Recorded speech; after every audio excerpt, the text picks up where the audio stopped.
ವಿದೇಶದಲ್ಲಿ ತಲೆಮರೆಸಿಕೊಂಡಿರುವ ಅತ್ಯಾಚಾರ ಆರೋಪಿ ಪ್ರಜ್ವಲ್ ರೇವಣ್ಣ ಬೆಂಗಳೂರಿಗೆ ವಾಪಸ್ ಆಗೋದು ಕನ್ಫರ್ಮ್ ಆಗಿದೆ. ಮೊನ್ನೆಯಷ್ಟೇ ಅಜ್ಞಾತ ಸ್ಥಳದಿಂದ ವಿಡಿಯೋ ಹೇಳಿಕೆ ಬಿಡುಗಡೆ ಮಾಡಿದ ಪ್ರಜ್ವಲ್ ರೇವಣ್ಣ ಇದೇ ಶುಕ್ರವಾರ ಎಸ್ಐಟಿ ಮುಂದೆ ವಿಚಾರಣೆಗೆ ಹಾಜರಾಗೋದಾಗಿ ಹೇಳಿಕೊಂಡಿದ್ರು. ಇದೀಗ ಪ್ರಜ್ವಲ್ ಬೆಂಗಳೂರಿಗೆ ವಾಪಸ್ ಆಗೋದಕ್ಕೆ ವಿಮಾನ ಟಿಕೆಟ್ ಬುಕ್ ಮಾಡಿರೋದು ಖಚಿತವಾಗಿದೆ. ಪ್ರಜ್ವಲ್ ರೇವಣ್ಣ ವಿಮಾನ ಟಿಕೆಟ್ ಬುಕ್ ಆಗಿರೋ ಬಗ್ಗೆ ಮಾಹಿತಿ ಕೂಡ ಲಭ್ಯವಾಗಿದೆ. ಮೇ 31ರಂದು ಪ್ರಜ್ವಲ್ ರೇವಣ್ಣ ವಿಮಾನ ಟಿಕೆಟ್ ಬುಕ್ ಆಗಿದ್ದು ಅಂತೂ ಇಂತೂ ವಾಪಸ್ ಬರ್ತಾ ಇರೋದು ಕನ್ಫರ್ಮ್ ಆಗಿದೆ. ಈಗಾಗಲೇ ಮೇ 31ರ ಡೇಟ್ಗೆ ಪ್ರಜ್ವಲ್ ರೇವಣ್ಣ ಹೆಸರಲ್ಲಿ ಬಿಸಿನೆಸ್ ಕ್ಲಾಸ್ನಲ್ಲಿ ಫ್ಲೈಟ್ ಟಿಕೆಟ್ ಬುಕ್ ಆಗಿದೆ.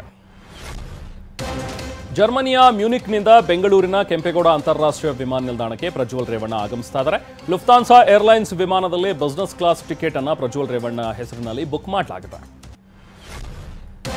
ಪ್ರಜ್ವಲ್ ಬಂಧನಕ್ಕೆ ಆಗ್ರಹಿಸಿ ನಾಳೆ ಹಾಸನದಲ್ಲಿ ಬೃಹತ್ ಹೋರಾಟ ಹಮ್ಮಿಕೊಳ್ಳಲಾಗಿದೆ. ರಾಜ್ಯ ಮಟ್ಟದ ಹೋರಾಟಕ್ಕೆ ವಿವಿಧ ಮಹಿಳಾ, ಕಾರ್ಮಿಕ, ರೈತ, ಯುವಜನ, ದಲಿತ, ವಿದ್ಯಾರ್ಥಿ ಸಂಘಟನೆಗಳು ಪ್ರತಿಭಟನೆಯಲ್ಲಿ ಪಾಲ್ಗೊಳ್ತಾ ಇವೆ. ನಾಳೆ ನಡೆಯಲಿರುವ ಹೋರಾಟಕ್ಕೆ 113ಕ್ಕೂ ಹೆಚ್ಚು ಸಂಘಟನೆಗಳು ಬೆಂಬಲ ವ್ಯಕ್ತಪಡಿಸಿವೆ.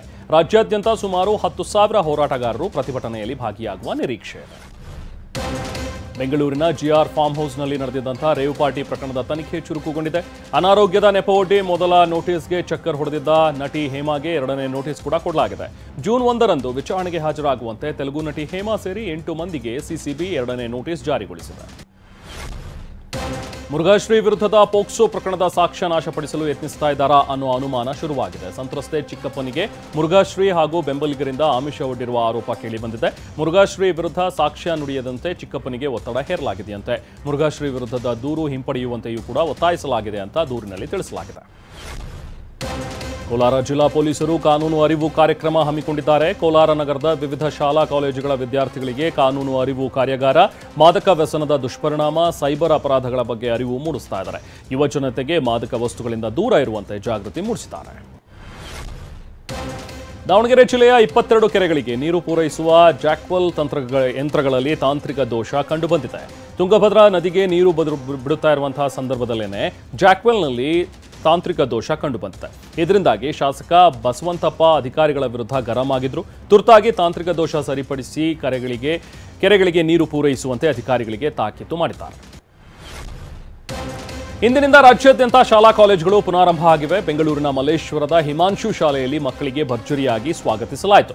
ಶಾಲಾ ಆವರಣದಲ್ಲಿರೋ ದೇವಸ್ಥಾನಕ್ಕೆ ಪೂಜೆ ಸಲ್ಲಿಸಿ ವಿದ್ಯಾರ್ಥಿಗಳು, ಶಿಕ್ಷಕರು ತರಗತಿ ಆರಂಭಿಸಿದ್ರು. ಮಕ್ಕಳಿಗೆ ಮಂಗಳಾರತಿ ಮಾಡಿ ಶಾಲೆಗೆ ಸ್ವಾಗತಿಸಿದ್ರು. ವಿದ್ಯಾರ್ಥಿಗಳು ಖುಷಿಯಲ್ಲೇ ಶಾಲೆಗೆ ಆಗಮಿಸಿದ್ರು. ಬೆಂಗಳೂರಿನಲ್ಲಿ ಶಾಲೆ ಆರಂಭದ ದಿನವೇ ಗಲಾಟೆ ಆಗಿದೆ. ಪೋಷಕರು ಹಾಗೂ ಶಾಲಾ ಆಡಳಿತ ಮಂಡಳಿ ನಡುವೆ ಈ ಗಲಾಟೆ ನಡೆದಿರುವಂಥದ್ದು. ನಾಗಸಂದ್ರದ ಪೂರ್ಣಪ್ರಜ್ಞಾ ಶಾಲೆಯಲ್ಲಿ ಈ ಗಲಾಟೆ ಆಗಿದೆ. ಖಾಸಗಿ ಶಾಲೆಯಿಂದ ಹೆಚ್ಚುವರಿಯಾಗಿ ಶುಲ್ಕ ವಸೂಲಿ ಮಾಡಲಾಗ್ತಾ ಇದೆ ಅನ್ನೋ ಆರೋಪ ಕೇಳಿಬಂದಿದೆ. ಪೂರ್ಣಪ್ರಜ್ಞಾ ಶಾಲೆಯ ಮುಂಭಾಗ ಮಕ್ಕಳ ಪೋಷಕರು ಧರಣಿ ಕೂಡ ನಡೆಸಿದರು. ಹೆಗ್ಗಣಗಳಿಂದ ಮುಕ್ತಿ ನೀಡುವಂತೆ ವ್ಯಕ್ತಿಯೊಬ್ಬ ಪೊಲೀಸ್ ಠಾಣೆ ಮೆಟ್ಟಿಲೇರಿದ ಘಟನೆ ಹುಬ್ಬಳ್ಳಿಯಲ್ಲಿ ನಡೆದಿದೆ. ಹಳೆ ಹುಬ್ಬಳ್ಳಿ ಪೊಲೀಸರಿಗೆ ಆನಂದನಗರ ನಿವಾಸಿ ಅನಿಲ್ ಮುಂಡರಗಿ ಮನವಿ ಸಲ್ಲಿಸಿದ್ದಾರೆ. ಪಕ್ಕದ ಮನೆಯ ಹೆಗ್ಗಣಗಳಿಂದ ನೆಮ್ಮದಿ ಹಾಳಾಗ್ಬಿಟ್ಟಿದೆ. ಹೆಗ್ಗಣಗಳು ಗ್ಯಾಸ್ ಪೈಪ್ಲೈನ್ ಹಾಗೆ ಸಿಂಕ್ ಪೈಪ್ಲೈನ್ಗಳನ್ನು ಕತ್ತರಿಸ್ಬಿಡ್ತಾ ಇವೆ. ಪಕ್ಕದ ಮನೆಯವರಿಗೂ ಕೂಡ ಸಾಕಷ್ಟು ಬಾರಿ ಹೇಳಿದ್ರು ಅದು ಪ್ರಯೋಜನ ಆಗಿಲ್ಲ ಅಂತ ದೂರಿನಲ್ಲಿ ತಿಳಿಸಿದ್ದಾರೆ. ವಿಜಯಪುರದಲ್ಲಿ ಅಕ್ರಮ ಮರಳು ದಂಧೆ ಎಗ್ಗಿಲ್ಲದೆ ಸಾಗ್ತಾ ಇದೆ. ಬಗಲೂರು, ಶಂಬೇವಾಡ, ಶಿರಸ್ತಗಿ ಸುತ್ತಮುತ್ತ ರಾತ್ರಿ ವೇಳೆ ಟ್ರ್ಯಾಕ್ಟರ್ಗಳಲ್ಲಿ ಅಕ್ರಮವಾಗಿ ಮರಳು ಸಾಗಾಟ ಮಾಡಲಾಗ್ತಾ ಇದೆ. ಮರಳು ದಂಧೆಕೋರರ ಜೊತೆ ಅಧಿಕಾರಿಗಳು ಶಾಮೀಲಾಗಿರುವ ಆರೋಪ ಕೇಳಿಬಂದಿದೆ. ಪ್ರಶ್ನೆ ಮಾಡಿದವರಿಗೆ ಪೊಲೀಸ್ ಅಧಿಕಾರಿಗಳು ಬೆದರಿಕೆ ಹಾಕ್ತಾ ಇದ್ದಾರೆ ಅಂತ ಹೇಳಲಾಗ್ತಿದೆ. ಪ್ರಧಾನಿ ಮೋದಿ ನಾಳೆಯಿಂದ 3 ದಿನಗಳ ಕಾಲ ಕನ್ಯಾಕುಮಾರಿಯಲ್ಲಿ ಧ್ಯಾನದ ಮೊರೆ ಹೋಗಲಿದ್ದಾರೆ. ಲೋಕಸಭಾ ಚುನಾವಣಾ ಫಲಿತಾಂಶಕ್ಕೂ ಮುನ್ನ ಧ್ಯಾನದ ಮೊರೆ ಹೋಗಲಿದ್ದಾರೆ. ವಿವೇಕಾನಂದ ರಾಕ್ ಮೆಮೋರಿಯಲ್ ಧ್ಯಾನ ಮಂಟಪದಲ್ಲಿ ಮೇ 30ರಿಂದ ಜೂನ್ 1ರವರೆಗೆ ಧ್ಯಾನ ಮಾಡಲಿದ್ದಾರೆ.